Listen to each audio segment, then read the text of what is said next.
There is a Sith Lord so consumed by hatred that he literally refused to die. His body was a shattered, decomposing mess, held together only by the sheer force of his own pain and rage.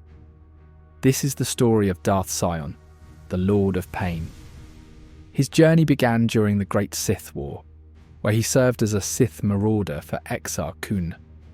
He fought on the front lines, seeking a glorious death in battle, but it never came.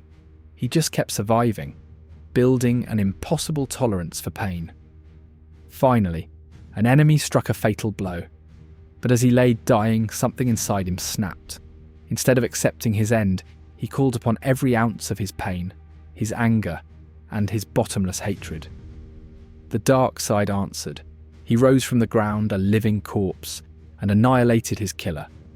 He had discovered the secret to immortality, but the cost was unimaginable. His body was a roadmap of agony, every bone splintered and reformed thousands of times, his flesh cracked and rotting. He was held together by nothing more than his constant, focused rage. It was a state of perpetual, excruciating torture, and he embraced it as the source of his power. After Kun's empire fell, Sion endured. He watched as a new Sith empire rose under Darth Revan and Darth Malak, and he joined them. But he was once again left disappointed when Revan, the great Dark Lord, was redeemed by the Jedi and turned his back on the Sith. Sion saw this as the ultimate weakness.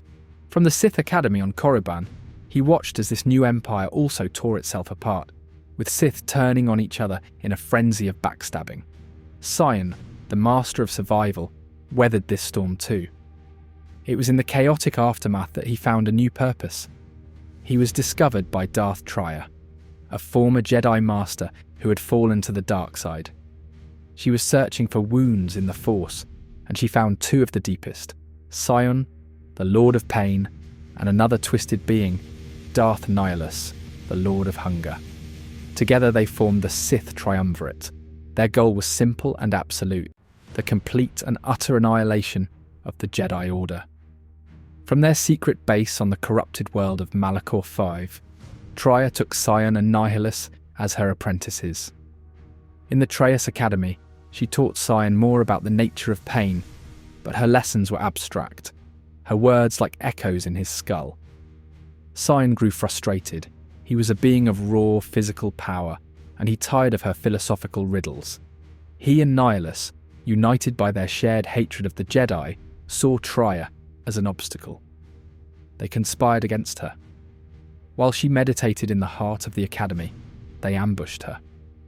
Sion beat her mercilessly, while Nihilus used his unique, terrifying power to sever her connection to the Force, leaving her broken and powerless. They cast her out and took control. Now leading the Sith, Sion and Nihilus unleashed a brutal war of assassination against the Jedi.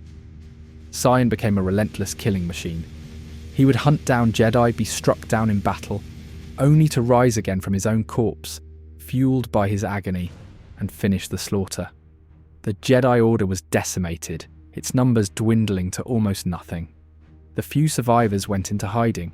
It was then that a single Jedi, an exile named Mitra Surik, returned to the known galaxy. Rumours spread that she was the last of the Jedi, and this drew Sion's attention. He became obsessed, studying her history, her battles, everything about her. He hunted her aboard the Republic ship, the Harbinger, his assassins infiltrating the vessel, while he played dead in the medbay. He burst from a Kolto tank, a horrifying vision of undeath, but Surik, with the help of a now disguised Traya, managed to escape. Sion pursued them to the mining facility of Paragus II. He cornered them, but Traya fought him to allow Surik to escape, losing her hand in the process. Enraged that Traya would sacrifice herself for this broken Jedi, Sion's obsession with Surik deepened. He finally confronted her face to face in the ruins of the Sith Academy on Korriban. They fought, but every time Surik wounded him, he simply drew on his pain and healed himself. It was a battle she couldn't win. As she fled, Sion, feeling a flicker of respect for her strength, let her go. But this respect curdled into something else, an emotion he couldn't tolerate. He found her beautiful. This feeling, this crack in his armor of pure hatred, terrified him because it threatened the very thing that kept him alive. His hate was his lifeblood, and she was diluting it. The final confrontation came on Malachor 5. Traya had returned, reclaiming her title and her power, and now Sion served her once more, as the final guardian of the Trayus core.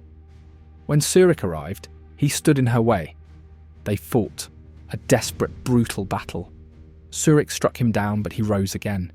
She struck him down a second time, and he rose again. She realized she could not defeat him with a lightsaber. His body could be destroyed, but his will was what kept him anchored to life. So she changed her tactics. She spoke to him, not as an enemy, but as someone who understood his prison.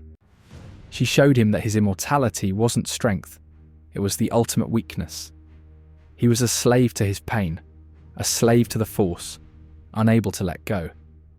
True power, she explained, was what she and Revan had learned, the strength to walk away. His master, Traya, only respected those who could abandon the Force, not those who were chained to it like him. Her words struck him harder than any blade. He was forced to see the truth. His entire existence was one of dependence. He was not a lord of anything. He was a servant to his own agony. In his final moments, the rage subsided. The pain began to fade. He warned Surik that Traya would try to break her, just as she had been his weakness. Then, for the first time in an eternity, he felt a sense of peace. He was glad to finally leave his tortured existence behind. Darth Sion, the Lord of Pain, let go of his hatred and at last allowed himself to die.